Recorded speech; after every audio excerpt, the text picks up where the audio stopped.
Welcome to Picks with the Professor, the show where a real statistics professor and his friends give you sports betting tips. I'm your host, Professor Sides, and this college basketball episode covers select games scheduled to be played on Thursday, December 22nd, 2022. Get you to here, check out the webpage on the banner. It's www.pickswiththeprofessor.com/new for some explanations, goals, and community rules. As always, remember there are no locks in gambling, so what Sideline provides are loves, likes, and leans in its A, B, and C grades. To indicate its confidence level with respect to scaling wagers, to outline in more detail on that webpage, I recommend playing the A grade plays at 1 unit, plays given out here at a half unit or additional half unit, though the A plus play of the day gets an extra full unit because it's one that will count for both myself and my co-host. There are also picks given out on the website and Patreon play of the day and Discord chat that also recommended an extra half unit, and the compilation of the recommended results can be found both on Betstamp and the Google Sheet, links in the show description. That Google Sheet also contains the full set of projections and picks on every single game, and for early access to those picks that have already been released, hit up Patreon, links in the crawler below. That's also where you can get access to that Discord chat, which is the best place to get questions about these or other games. But as always, take what you like and leave the rest. Lastly, please understand that good and bad variance will occur, so as much as we'd like to say will be profitable each and every day, that is an impossible reality for any gambler. Jake, you're on a new location, new background for you. Sometimes we travel around a little bit here. You were off last night, and Cousin Jared was on. Cousin Jared did okay filling in for you. I did not. My picks weren't as good on here. I think the biggest thing that I feel like is that I have to say about that is simply that we talk about that good and bad variance, right? The 8 grade plays, which is kind of like what we're mostly focusing on, have done so well on the season, and they're still doing fine today. This is Wednesday night, of course.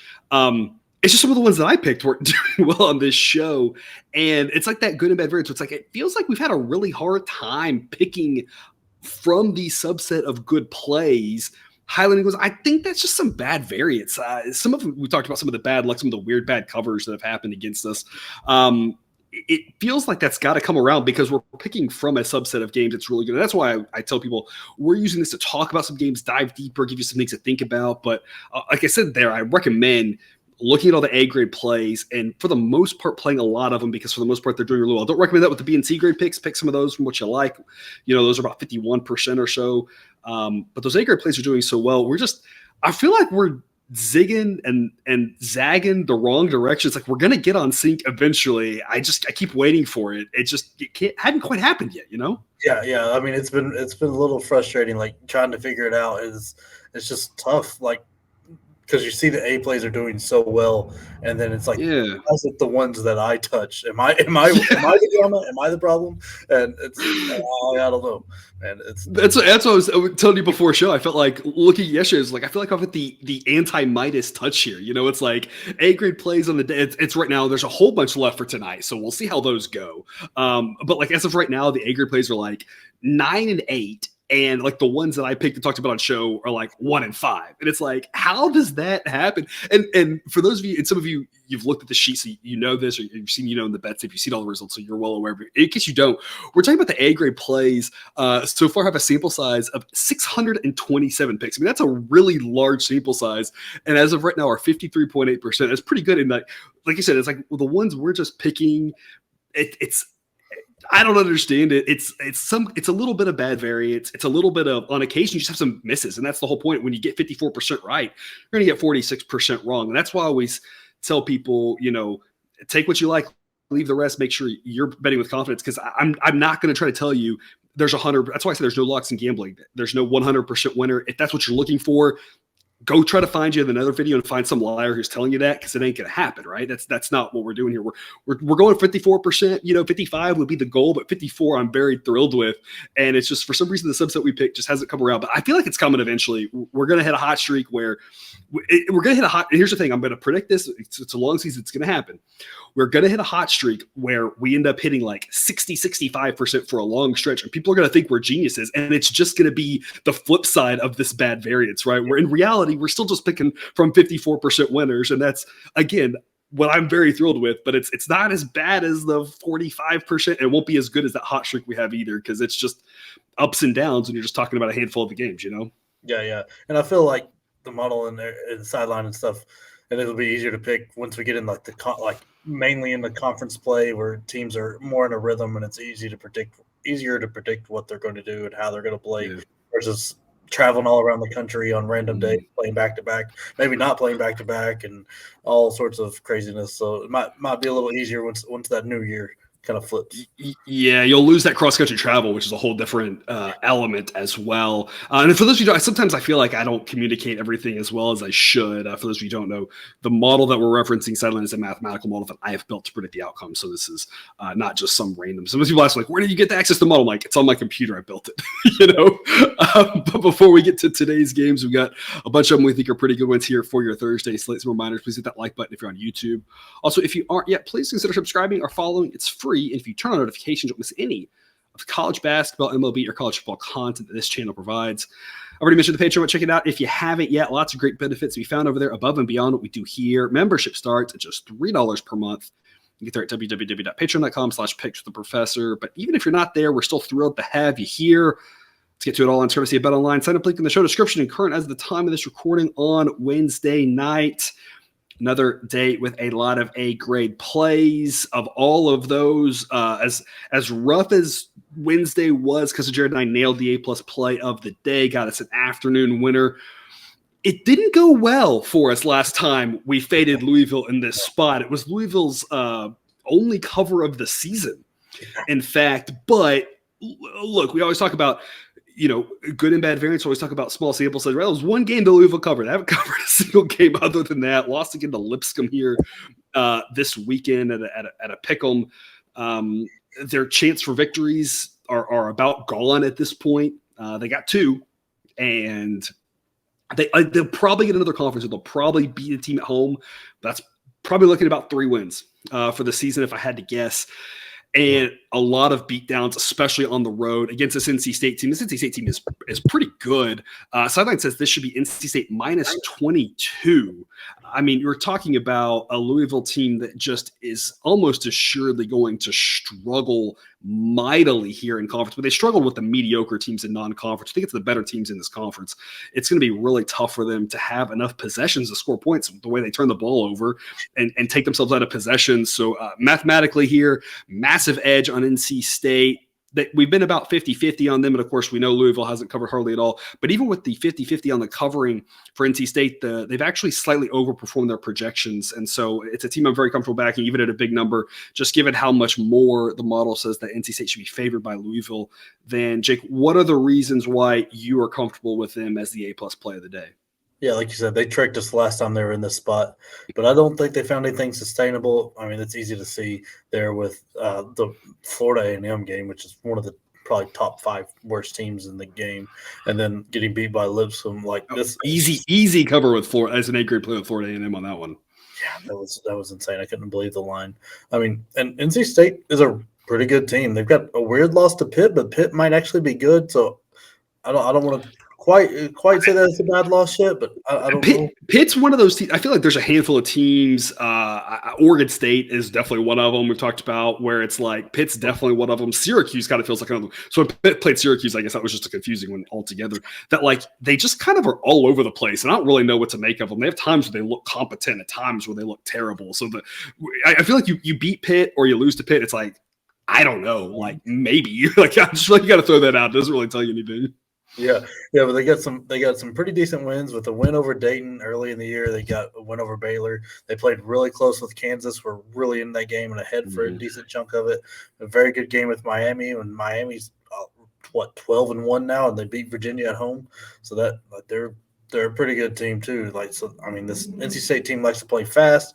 They're extremely smart with the ball. They really don't like giving it up unless the other team's taking it out of the net, because they don't turn the ball over. They have a high offensive rebound rate, a high effective field goal percentage rate. They're really good at shooting the ball, very high 3-point percentage, very high 2-point percentage. And on the defensive side, they force extra possessions. They force a lot of turnovers, and that's very much trouble for Louisville because Louisville doesn't like to hold on to the ball. They also guard the 3-point arc very well, and that's another bad sign for Louisville. Louisville falls in love with the 3 because it's hard to get close to the bucket. Their offense isn't that good, and that's just like NC State's just not going to let them breathe.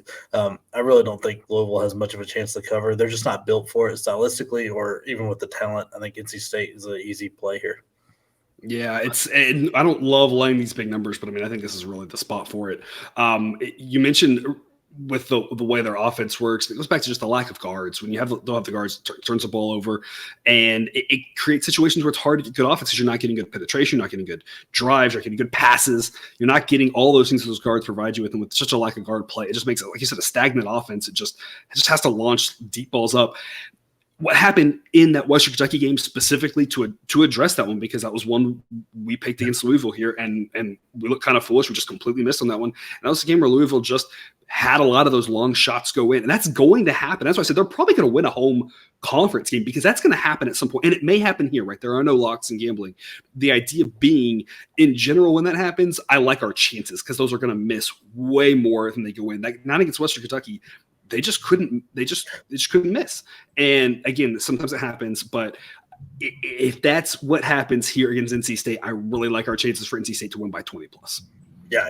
And then especially another side effect of all those three balls is your big guys fall asleep and they're not ready for the ball because they're not expecting it anymore, because they're expected to be passed around and turned over or a deep shot and just not in the game anymore.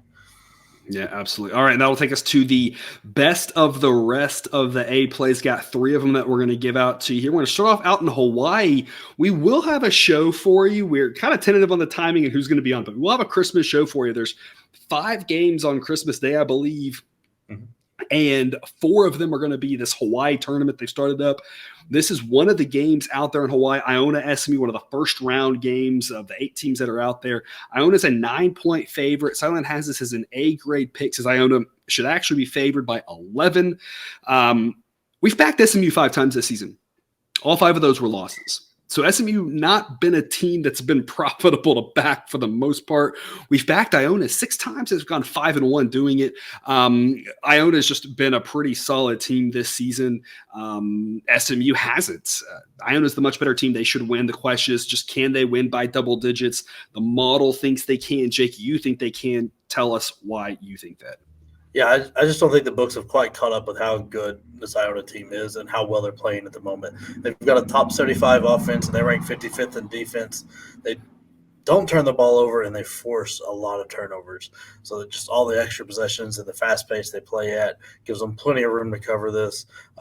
They do tend to give up some offensive rebounds, but I think that's because they're more like that's Rick Pitino kind of game plan is – he's going to gamble a little bit, go for the more steals, get an easy bucket there, and maybe leave somebody open for an offensive rebound.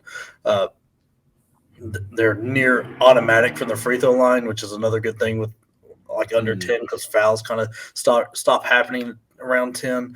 And like we always talk about too, right? If they're making more shots, that's the difference between maybe a late game. It's 13 points versus it's 7 points. And it's like, you'd rather be 13 and then everyone just stops playing at that point rather than it being 7. And you're like, go for it. Foul him. And it's like, I don't know if he will. Yeah. Keep trying. You can't win, I know, but you try to win anyway, right? So hopefully we can be out those extra free throws. Get us play through the buzzer. Yeah. But I mean, after the North Carolina win here tonight against Michigan hitting a 3 with 6/10 of a second. Anyway, moving on. We're not better at all.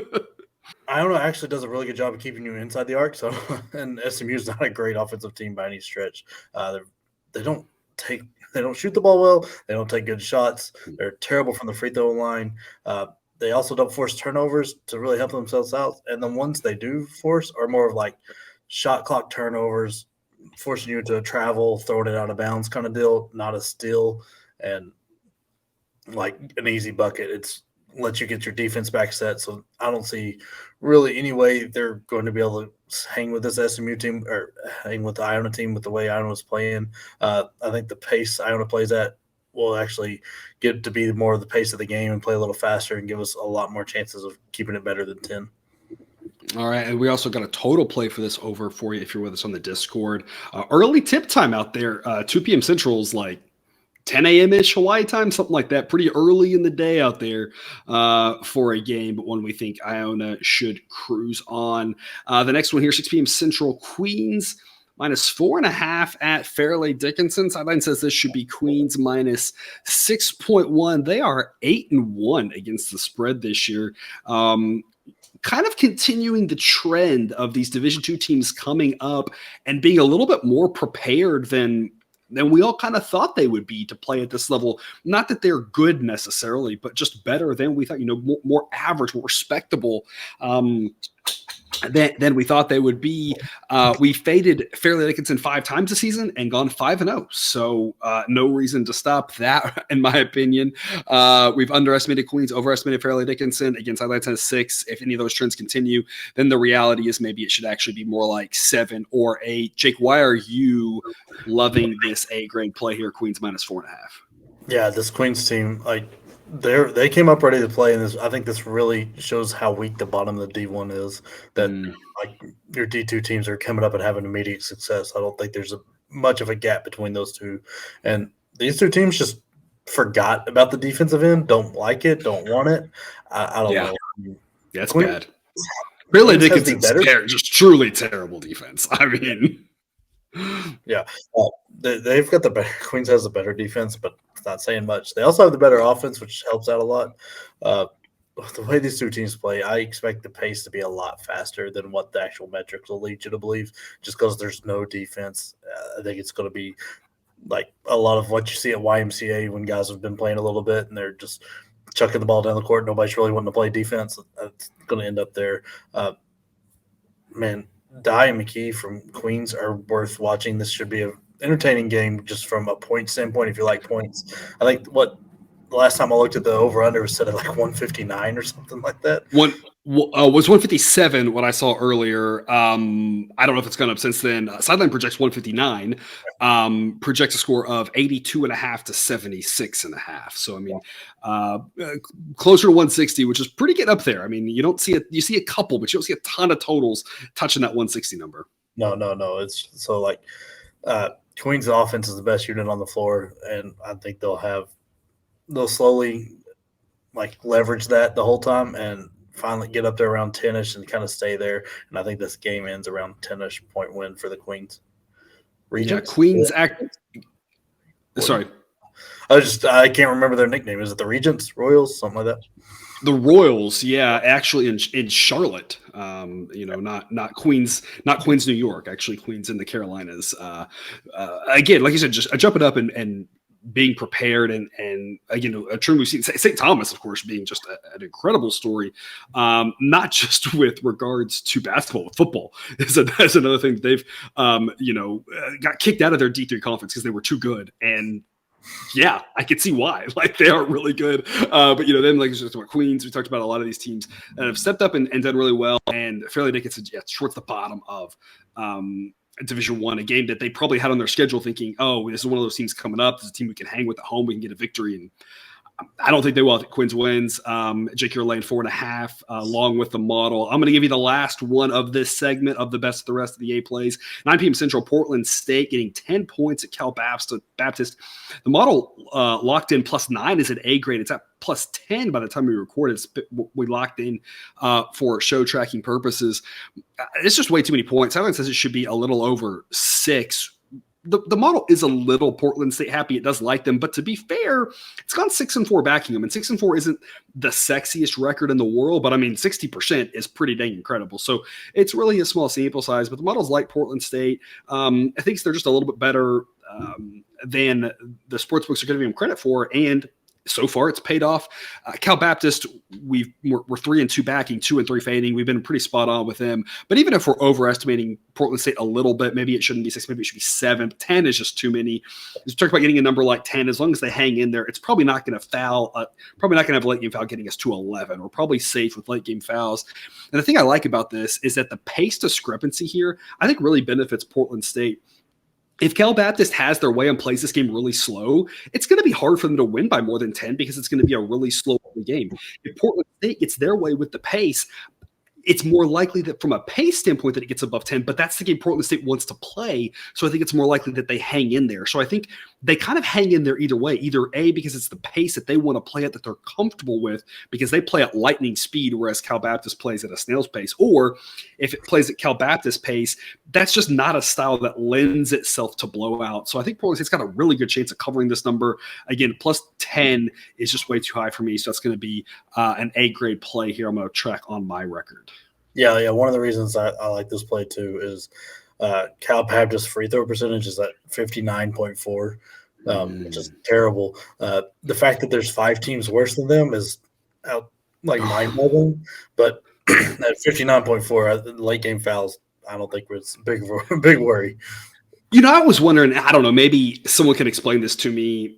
I always wonder when you get to 6 fouls against a really bad free throw shooting team, even in the first half, why you wouldn't just foul a bad free throw shooter and just put them at the line and say, odds are you're going to miss the front end and we're going to get the ball right back. Or if you make the first one, you're probably not going to make the second one, especially late in the second half. I just don't know why teams use their 7th, 8th, and 9th fouls sometimes on shooting fouls, which are automatically 2. When there's like 4 minutes, like if you're down and there's 4 minutes to go, just foul and just get those 3 fouls out of the way and just see if you can't generate some extra possessions right there, especially on a team like this. You got to have your pick some good options of who to foul. Who's probably, if the team's shooting that much, there's guaranteed to be someone on the floor who's a 50% free throw shooter, maybe even worse, right? Go foul that guy when he has the ball, when you've got 6 fouls with like 4 minutes to go, and just see if you can generate some extra possessions, Yeah, I've always been in favor of that.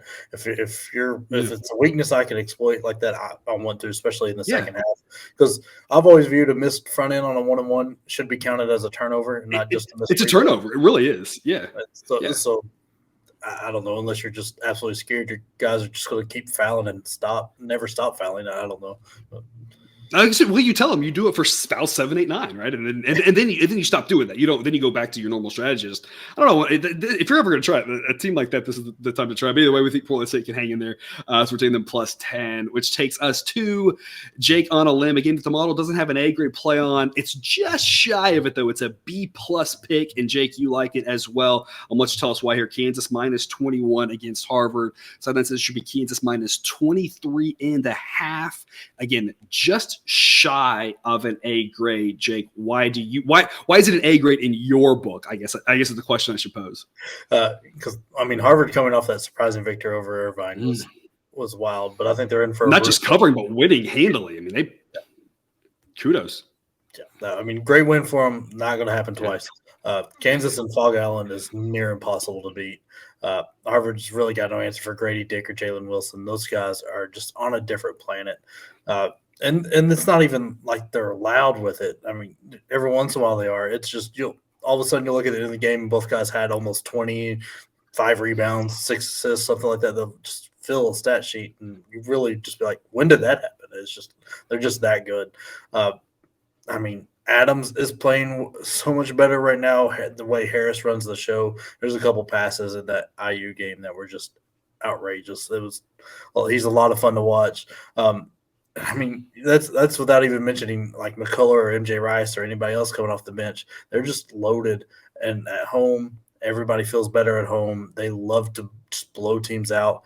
Since losing to Tennessee, they have demolished all their opponents. Texas Southern by 32, Seton Hall by 26, at Missouri by 28, Indiana by 22.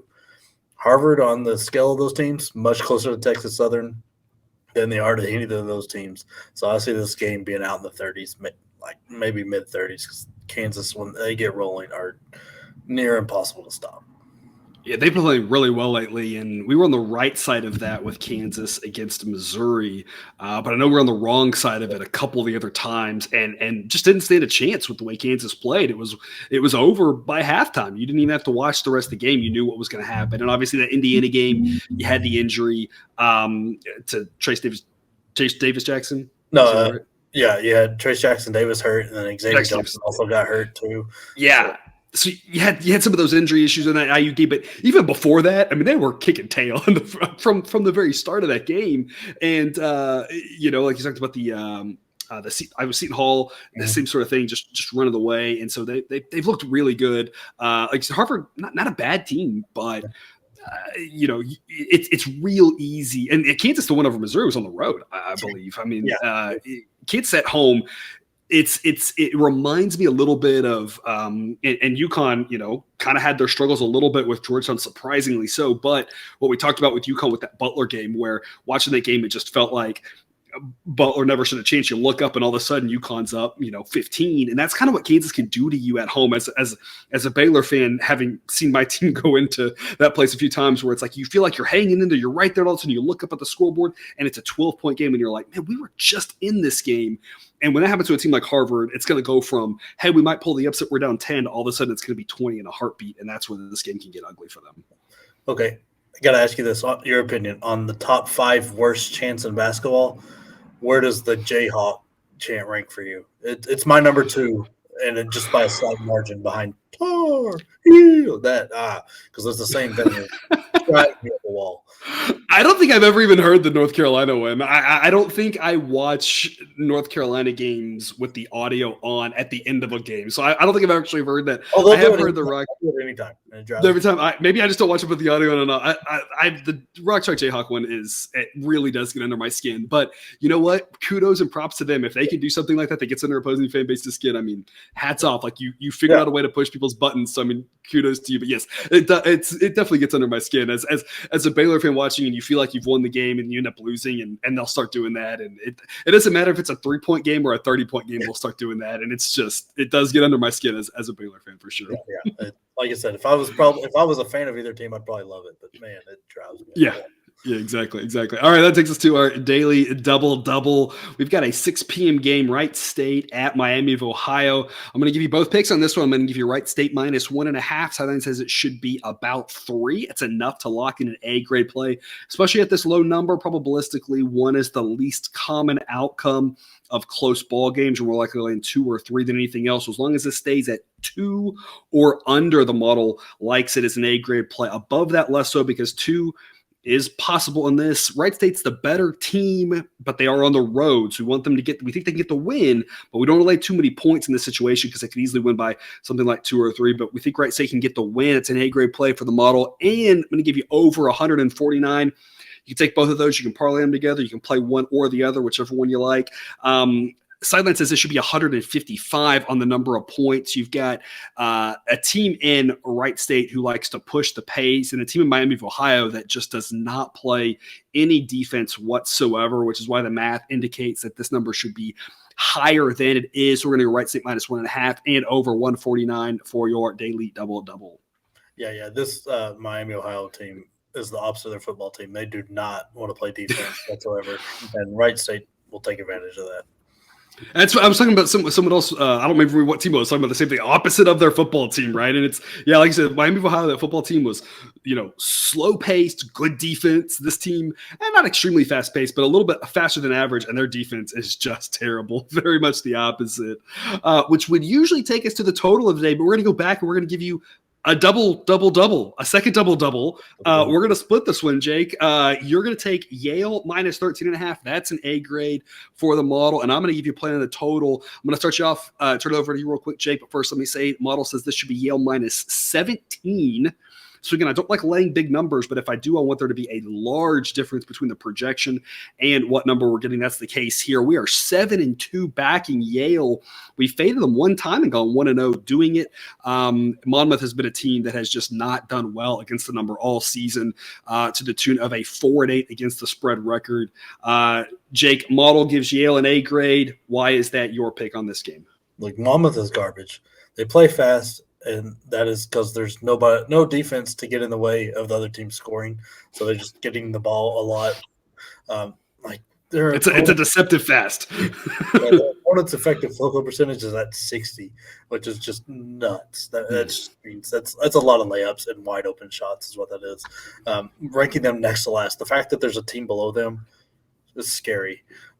Because I don't know that team is showing up past half court, because the 60%, that's crazy. Yale is a pretty good team. They've got a really stout defense. They play slow. They shoot the ball very well. They hit their free throws. They don't turn the ball over. They're just a good, very solid team.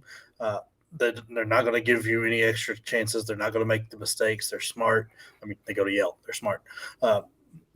They should be able to run Monmouth out of their own gym. Matt Nolan, best player on the court tonight. He's fun to watch. But maybe just catch the first half because I don't think the second half is going to be worth watching. He might not. Yeah, and Sideline thinks that the second half total going to be rocked to sleep. Really likes the under in this one. That's the play I'm going to recommend for you here. Again, probably together, take one or the other. I'm going under 134. Sideline says it should be 128.5. And the biggest thing here is that I'm just not sure Monmouth's going to be able to score. Yale's got a well above average defense, and Monmouth has a terrible offense. We always talk about the better team tends to control the pace. Yale is the much better team. So if they control the pace whatsoever, there just won't be a lot of points. Yale can name their score, but they're not going to have to score much. Like I said, the second half is going to be a rout. They can get up into the 70s and win this game comfortably. Southern predicts 73 to 56, and I tend to think that 70 to 50-ish mark is kind of what we're going to be eyeing here. Yale's going to be able to get a lot of points. Monmouth isn't. And that's going to help keep us under 134. And again, we're also on the Yale minus 13.5 as your second double-double of the day, which takes us to the must-see TV games. Got 3 of them we're going to highlight here. The first one is 6:30 p.m. Central, Charlotte at UAB. UAB is a 10.5-point favorite. So that says it should be 10.5. So Model thinks it's pretty spot on. We've been 7-2 backing Charlotte this season, so we've backed them a lot. But Jake, you're going to back UAB here along the 10.5. Tell us why. Like, I'm not sure we can find 2 more opposite teams out there. UAB ranks 3rd in pace. Charlotte is dead last. I mean, styles make fights, and this should be an absolute. It should be fun to watch because what the heck's going to happen? Like there's going to be points where this game is crawling along, and then all of a sudden UAB is going to go on a run, and it's just going to feel like it's flying, and then Charlotte's going to put the brakes on. It's just UAB has got a bona fide superstar in Jelly Walker.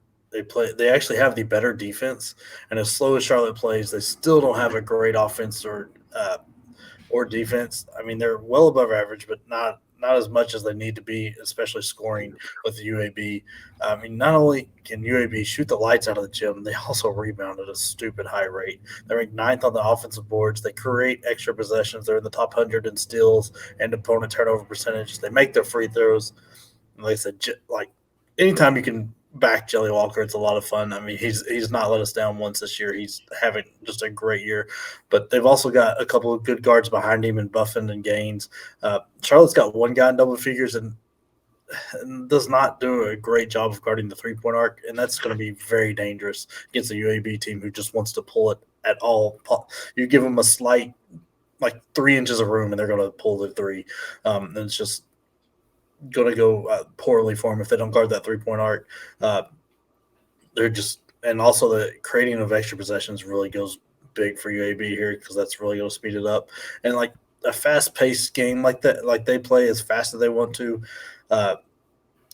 is addicting and not addicting, but really enticing for the other team because, like, it's really hard to – you have to be very mentally strong and very confident in what you're doing and having it going right to not fall into the trap of playing just a little bit faster and then playing just a little bit faster. And especially if those first few threes go in for UAB. And that's how I kind of see this one going is UAB is going to get a couple threes going at the beginning, at some point going to run like a 6-0, 9-0, 10-0 run with a bunch of threes. And Charlotte's going to have to start playing faster. They're going to make a few more mistakes, and that's just going to lead UAB towards the end of the game to be ahead by 12, 15, and that's where – and they make their free throws. So that's where battle will stay. All right, so you're going to lay 10.5 with UAB. Again, it should be a fantastic one to watch just because of how different these two teams are. Another good one should be 7 p.m. Central, Butler at Creighton. Creighton's an 8-point favorite. Creighton's still a solid team, but has not looked good. The model has an A-grade play on Butler +8. The model's actually overestimated both these teams a little bit.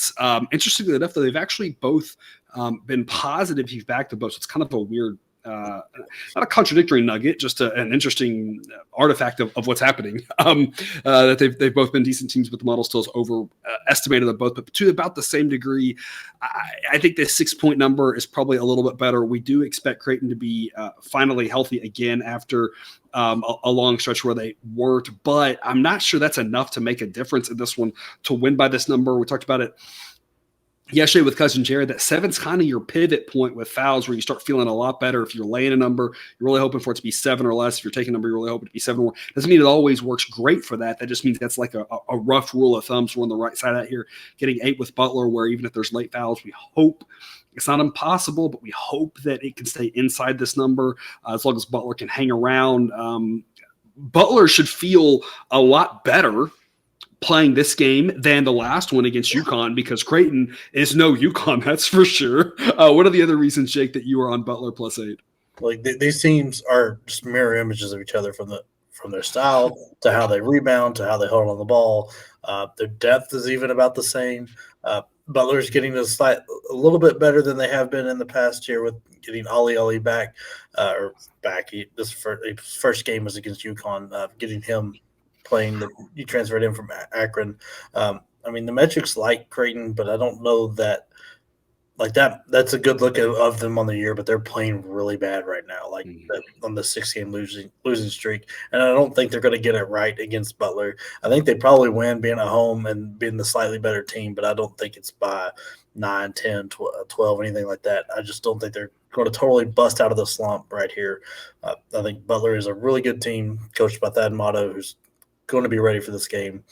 And especially after that game with UConn, they're going to be out with a vengeance, a little bit of chip on their shoulder. I think this one stays really tight and is a fun one to watch. And I don't know if this has any relevance at all. I think about it as a baseball player, though, right? We used to always, put the donut on the bat. You swing the bat with the donut. You take the donut off, and you're like, this bat feels really light. That's got to be what it feels like a little bit for Butler after coming off of UConn. Right? I think it'd be like, this feels, and not to insult Creighton, they're a good team, but like it's got to feel just a whole lot better to play them than UConn. A little extra breathing room. Yeah, a little bit of breathing room for sure, with just regards to the sheer athleticism and talent that UConn has. We talk about numbers, right? Numbers is really all it's about here. It's not saying that Butler can win. It's just that +8 is too many. We talked about this with a few people on the Discord too, right? That there's usually like a dead window where there's a number of points where you just say it's not worth playing. Everyone's window for different games can be a little bit larger. When I built the algorithm based off of the data, the algorithm says that window should be a little bit bigger for bigger spreads, but even for the smaller spreads, it's still about a 3-4 point window. Again, Silence says it should be Creighton -6. If it's Creighton -4, I'd be all over Creighton. Say, they think they can win, and at that point, it's just that the probability that it lands between 4 and 8 is relatively large, right? And obviously, it could be on either side of that, but it's just that there's just so much probability in that 4 to 8 window that being on this side of that window makes Butler a really smart investment here, getting 8 points. And that's going to be your last pick of the must-see TV games. I'm going to give you this last one here, Illinois and Missouri, 8 p.m. Central. I got to play on the total for you here. It's 153. I'm going to go over that. Sideline says it should be 156. To me, the bottom line here is that Illinois plays fast. Missouri plays faster. Missouri's got a really good offense. It's one of the few offenses got a real chance to actually be better than Illinois defense on the season. There's only so many offenses that can say that. On top of that, Illinois definitely going to have an advantage against Missouri. Missouri's defense is just average. Illinois offense is pretty good. Illinois wants to play fast as well, so it's not like Missouri wants to speed it up and Illinois wants to slow it down. They both want to go fast, and I think that's going to lend itself to more points. I think if we can get – I feel pretty confident we get up towards – into the 150s. 153 is a good value play. Again, no locks in gambling, but maybe we land 150, 151, 152, something like that. But I think it's really likely we land somewhere in the 150s, and there's more ways if it gets into the 150s that we win than we lose. And that's what makes it a good investment. Again, we're not shooting for 100% here. I hope you heard me from the start on that. If you're looking for 100% gambling picks, you ain't going to find it here. Sorry. We're just shooting for, 55%, something like that. I think this is a solid pick here to go over 153. Yeah. The pace of this game is going to be outrageous. 2 great offenses, 1 defense that's Both teams like to force turnovers, so it should be a ton of possessions, ton of points. Yep. All right. Well, that's the 10 games we're going to cover for you on your Thursday. Jake, any parting words? No, I'm just so ready to stop traveling here for a bit and just be settled for a minute, driving on the roads right now. And good luck to anybody that's having to do the same thing I am, where you're just traveling the whole holiday season. Yes, absolutely. For those traveling here in the next few days, good luck to you. Also, be safe, and obviously, hopefully, you get your destination and get back home safely. Lots of people on the roads. Always a hectic time of year for a lot of people. Quick little PSA. Always an exciting and a happy time for a lot of people, and for some people less so. So just always remember you're on to learn. We've all had some heartache and downtimes, and reach out for some help if you need to. It's a tough time of year for some people, and hopefully not for you. Hopefully it's a happy time for you. And if so, then good times. And if not, we'll be with you on the other side when we get to January with conference play and lots of good basketball every Tuesday, Wednesday, Thursday, Saturday, right? Monday, Friday, a little bit weaker, right? Yeah. But we need somebody like Mac to step up and take a day. Yeah. The Big East, maybe I guess we'll get Friday, right? Mondays I feel like are always just a little bit weak, but a lot of good games here, conference play on the other side of this once we get through the holidays and the travel and all that craziness. But that's all we got for you then today. Thanks for tuning in this episode of Picks with the Professor. Don't forget to subscribe so you can enjoy all the sports betting content we provide on this channel. It's dropped right to your feed. We're back again tomorrow with more college basketball betting content. And until then, as always, best of luck. And remember, you can get your betting money, but please don't bet your eating money.